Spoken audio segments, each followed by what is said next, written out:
Tell me what is the doubt here. Explain these questions. Now, how do we do the error calculations when we don't know the value? Because error is equal to measured value minus actual value. We don't know what is the actual value of the time. In that case, we take the actual value to be the mean value. Can you tell me what will be the mean value of these 5 calculations? Sum it up and divide it by 5. 0.556. Then what we do is we calculate the magnitude of error in the 5 readings.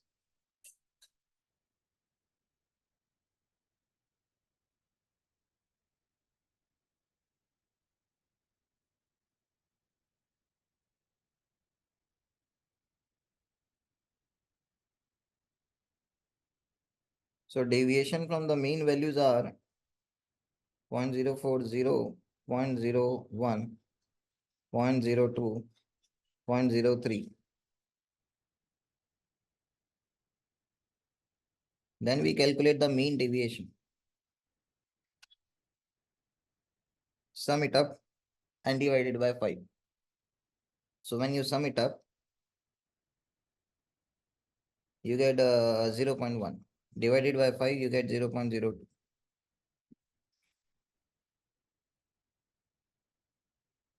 And then there is a least count. If you are measuring it as this, then least count is 0.01. So measured value like these 5, actual value is considered to be the mean value. Mean value is this. From the mean value, you calculate individual deviations. Then calculate the average deviation. And that is called error. This error you can call it as the human error. It is given in NCERT textbook.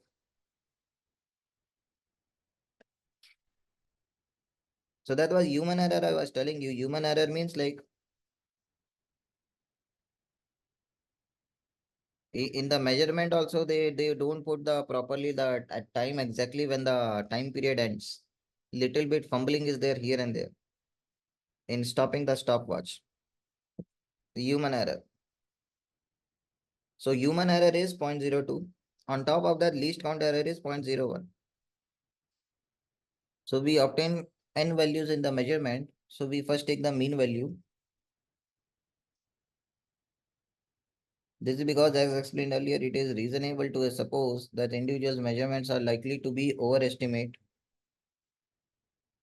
as to underestimate the true value. Then we calculated the magnitude of difference between true value.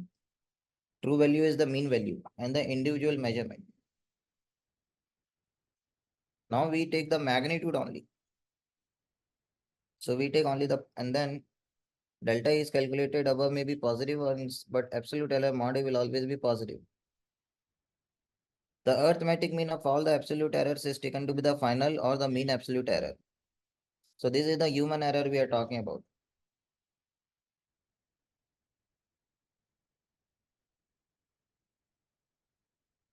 An example is given here.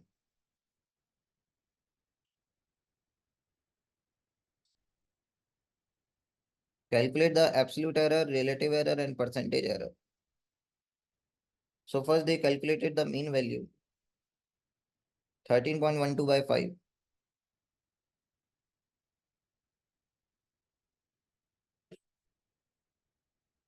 Now 2.624 was rounded off to 2.62. Because the least count itself is 0.01, now how can we say that the time period is 2.624? Then the individual errors we calculate in the individual measurements. And we take the mod value. And this is what we get. Now this is human error alone.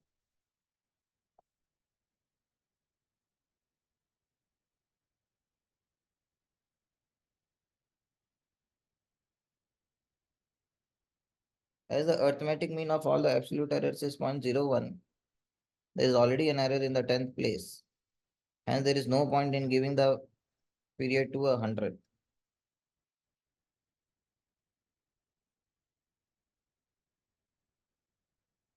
These unnecessary wrong things are given.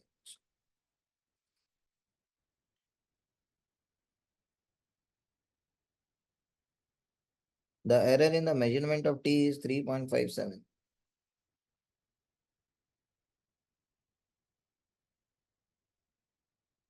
Now,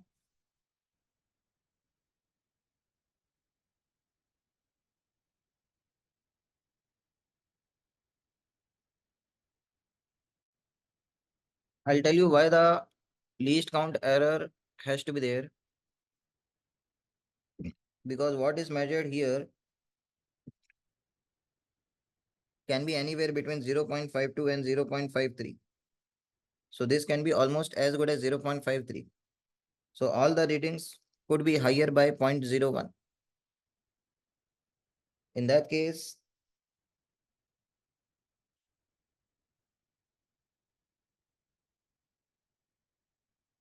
if everything increases by 0.1, then mean value will also increase by like 0.01. So it could have been 0.57 also.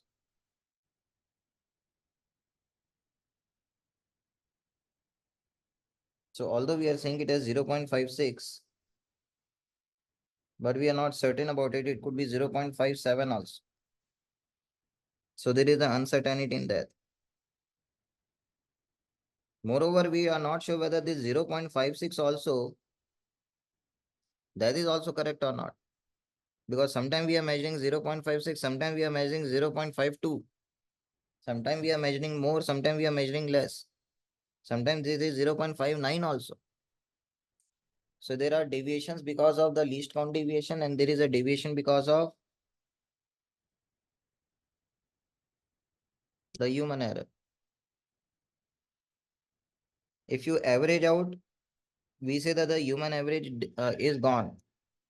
Human error is random error, we call it. Sometimes the human will be like stopping the stopwatch before, sometimes he will be stopping the stopwatch little early, or sometimes later. Sometimes additional time, sometimes less time. So average value we take it. But even in that average value also, we take care of the deviation from the human side. So human is measuring the average value to be this, but because of the human mistake, we are putting additional 0.02. Sorry, 0.01. How much? 0.02, 0.02.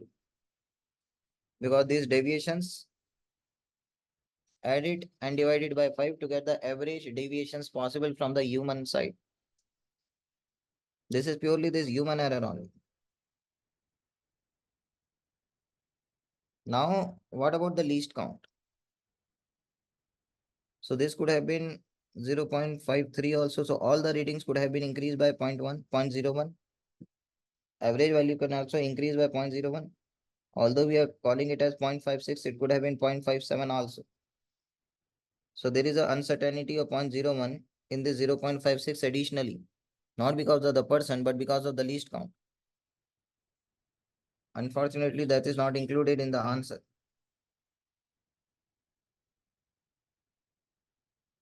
So whatever way it is done, just do it in that way only. B answer is given or not? Correct. It is given, sir.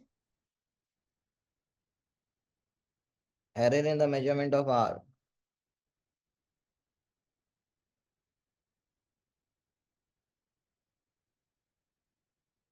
Tell me how much is the error in the measurement of R?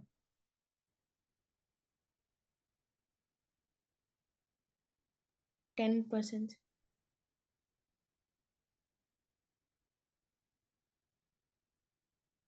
Now can you calculate the error in the measurement of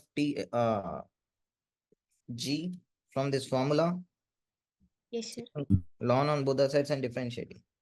But this human error thing, do you learn now? What is all this all about? Like averaging the things Yes, sir. and considering the mean deviation. Yeah, that mean deviation is called error.